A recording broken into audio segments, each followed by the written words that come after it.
A car parked in the middle of the road as two lovers hug. Ulysses has to go.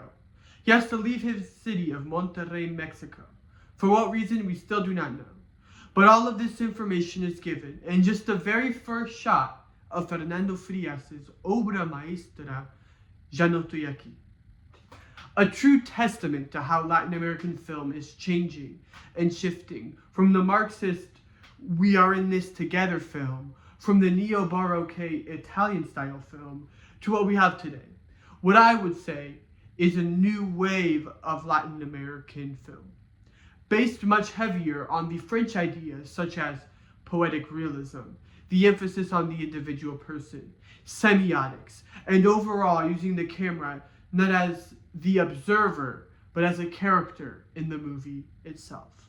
Throughout Ya No Estoy Aquí, the camera is used alternating in one aspect when in Monterrey, as if you were another member of Los Tercos, the gang that Ulysses leads in New York, as a spectator is watching the loneliness that occupies Ulysses.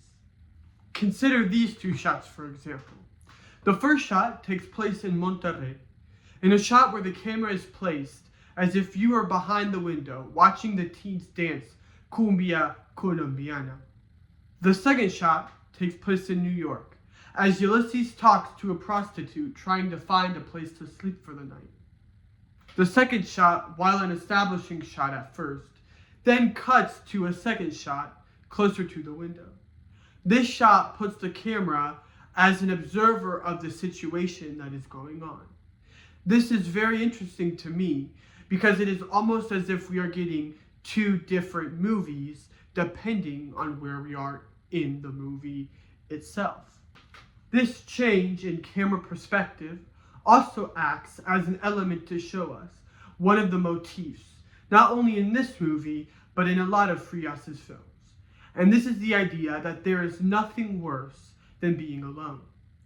These two shots show one of Andre Bazin's major ideas about realism, that both of these long takes locate meaning objectively within the images themselves.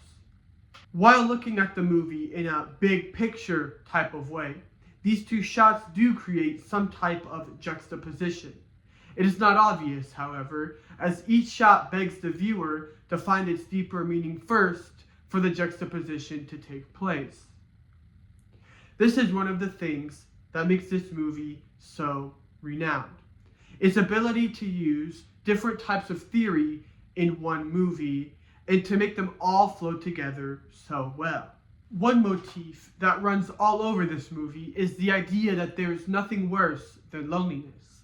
This motif is not only very present in Frias' movies, but also in this new wave of Latin American cinema that has ruled the 21st century, as can be seen in many different movies, such as XXY, directed by Lucia Puenzo, La Noche de 12 Años, directed by Álvaro Brechner, No Voy a Pedirle que Nadie Me Crea, directed by Fernando Frias himself, or El Invierno, directed by Emiliano Torres, or really many, many more.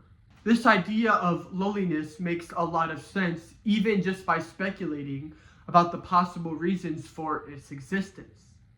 We are living in a time where many Latin Americans either want to leave their country or already have.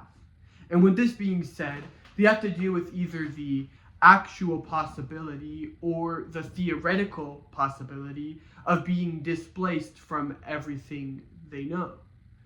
This idea is very literally shown in Ya No Estoy Aquí, as Ulysses is forced to leave his little community outside of the big city of Monterrey to New York, one of the biggest cities in the world. How Frias individually accomplishes showing this idea of loneliness is through negative symboling. Frias uses symbols but forces the audience to see these symbols as their opposite. If you've ever been to a big city, you will notice pretty quickly that there is just such a big amount of people the amount is just so large that you cannot help but feel alone. This is just one of the ways that Frias uses negative symboling within his movies.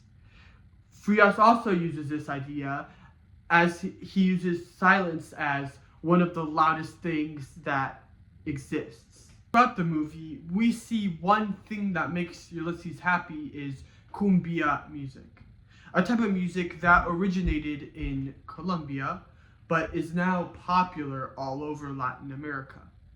Choosing cumbia over other types of music, and specifically choosing the Colombia movement, is a very obvious director's choice, because cumbia is not intrinsically linked to Ulysses' identity as a Mexican, but rather as an individual. There are several types of Mexican music that Frias could have chosen, like banda, corridos, or norteños, to give a couple examples. But choosing one of those genres would have an easy solution. Just return to Mexico and you'll hear those types of music. And that's it. But with cumbia being such a fundamental part of Ulysses' identity, it hits much harder when he comes home and finds his best friend rapping, coming to the realization that time was passing just the same in his small town as it was in New York. Cumbia was simply just out of style now. This is one of the bittersweet aspects of the movie, as it shows in the very last scene of this movie. It did not matter that cumbia was out of style, because for Ulysses, this music had accompanied him through his worst time, literally the lowest point of his life. As Guillermo del Toro said in an analysis of this movie, we are all dancing alone. So at the end of the day, while loneliness may be pretty bad, we have to learn to cope with it. Another aspect that this movie plays with is the idea that you don't speak my language. This is done on a very literal level, as Ulysses does not speak English, but also on a deeper level, on the cultural and experiential level. Ulysses is thrusted into a world that is culturally dominated by hip-hop, skateboarding, and vast diversity. A really big contrast to what he's used to, with cumbia, really close family values, little diversity, and small town gossip. Just as Ulysses doesn't understand the culture that he has put himself in, the culture he has put himself in does not understand him either, even the other Mexicans that he is around. This is the basis of this movie, the idea of identity and just how far that goes.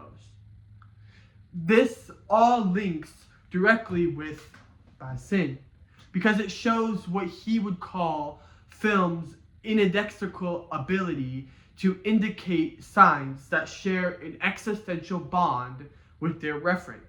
But in this case, as already mentioned, Frias takes it a step further, making the signs referent not what you would think. Even further, it connects with what McDonald says in film's defining feature, its ineffable bond with the social world, and its ability to truthfully depict life's beauty and complexity.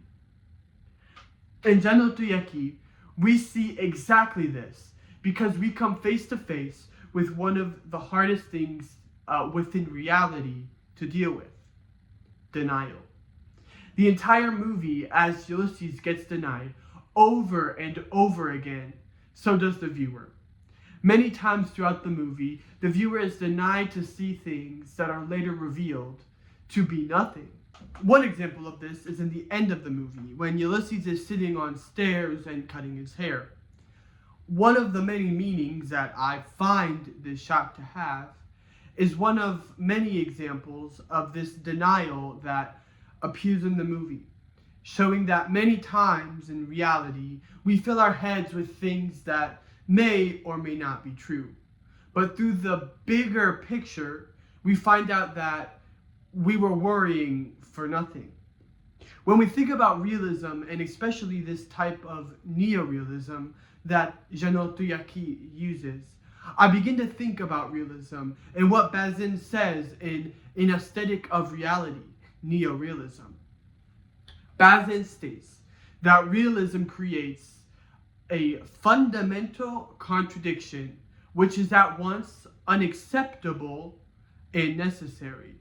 Necessary because art can only exist when such a choice is made. Unacceptable because it would be done definitely at the expense of that reality which the cinema proposes to restore integrally.